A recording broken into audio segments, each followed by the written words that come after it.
Langsung aja kita mau mengganti ban ya. Ini bannya udah pada bisul atau bunting ya teman-teman, seperti ini tuh. Nah, bisa terlihat tuh, ini tinggi, ini ngelekong langsung naik gitu ya. Jadi ini bannya bunting tapi bannya masih bagus ya teman-teman. Oke, langsung aja kita mulai proses penggantiannya, dan langsung sekalian kita mau ganti piringannya juga ya. Ini udah ada kita ini bannya untuk piringannya. Oke, ikuti aja langkah-langkahnya. Oke teman-teman, langsung aja kita mulai proses penggantian bannya ya. Karena di sini saya juga ingin mengganti disnya ya teman-teman. Jadi kita lepas dulu untuk baut disnya seperti ini ya. Kita pukul dulu ya sebelum mulai proses pembukaan bautnya, karena bautnya itu keras banget. Jadi usahakan dipukul dulu untuk bagian baut disnya ya teman-teman. Karena baut bawaan showroomnya itu benar-benar keras banget. Dan harap menggunakan kunci L yang bagus ya teman-teman, biar tidak melehoi nanti kuncinya ya, biar kuat. Oke, kita lepas seperti ini teman-teman ya. Ini sudah terlepas. Oke, untuk bannya kita mulai kita tekan-tekan aja, atau bisa kita injak-injak bagian pinggir-pinggirnya ya, untuk memberikan celah ya kepada pinggiran bannya. Setelah dirasa sudah ada celah, lalu kita mulai pencongkelan, dan pencongkelannya harap diganjel ya teman-teman. Bisa menggunakan kertas, bisa menggunakan bekas botol oli juga bisa ya teman-teman, biar nanti peleknya aman ya, tidak ikut tercongkel. Seperti itu teman-teman ya.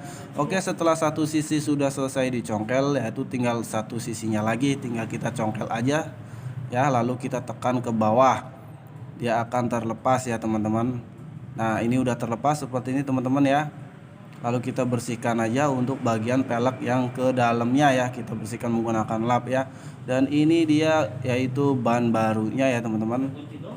Ini bannya ban tubeless ya teman-teman. Oke, kita langsung aja mulai buka untuk plastiknya. Setelah plastiknya terbuka, bagian dalamnya kita semprot ya, kita bersihkan dari debu-debunya.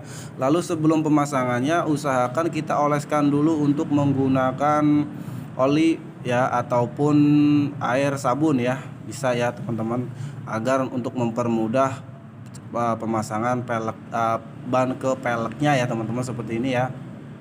Satu sisi kita masukkan ya, udah masuk, lalu kita tekan menggunakan kaki ya.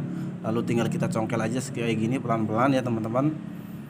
Oke, nah nggak usah terburu-buru ya. Setelah masuk seperti ini, lalu kita isikan angin dulu untuk ngepres bannya ya teman-teman. Oke, langsung lanjut kita mulai pemasukan yaitu cairan bannya ya, karena konsumen meminta menggunakan cairan ban tubeless ya. Oke, langsung aja kita mulai proses pemasukan cairan ban tubelessnya teman-teman, menggunakan selang, karena di botol cairannya udah disiapkan ya untuk selang kecilnya untuk memasukkan cairannya ya teman-teman. Oke, setelah cairan sudah masuk, lalu kita mulai pemasangan pentilnya ya. Lalu kita kencangkan untuk pentilnya, lalu kita masukkan anginnya ya teman-teman, atau pengisian anginnya. Untuk tekanan anginnya di sini saya tidak ada alat ukur tekanan angin ya. Jadi saya hanya menggunakan feeling aja ya. Jadi jangan terlalu keras dan jangan terlalu lembek ya teman-teman, sedang-sedang aja ya teman-teman. Oke, seperti ini teman-teman. Lalu kita lap bersih ya. Lalu kita jangan sampai lupa kita cek juga untuk bagian pentilnya menggunakan air ya teman-teman, apakah dia masih bergelembung atau tidak ya. Kalau masih bergelembung, bisa kita kencangkan lagi untuk pentilnya. Jikalau sudah tidak bergelembung, berarti itu pentil sudah rapat benar-benar ya. Lalu kita pasang kembali untuk tutup pentilnya ya. Oke, setelah pentil sudah terpasang dan bannya sudah terpasang rapi, lanjut kita mulai pemasangan disnya seperti ini teman-teman. Oke, untuk baut disnya kita usahakan oleskan oli ya, sedikit aja untuk bagian murnya ya, atau bagian bautnya, agar tidak terjadi selek lubang bautnya di dratnya ya. Oke, lalu kita kencangkan aja, benar-benar kencang ya, harus benar-benar kencang, jangan sampai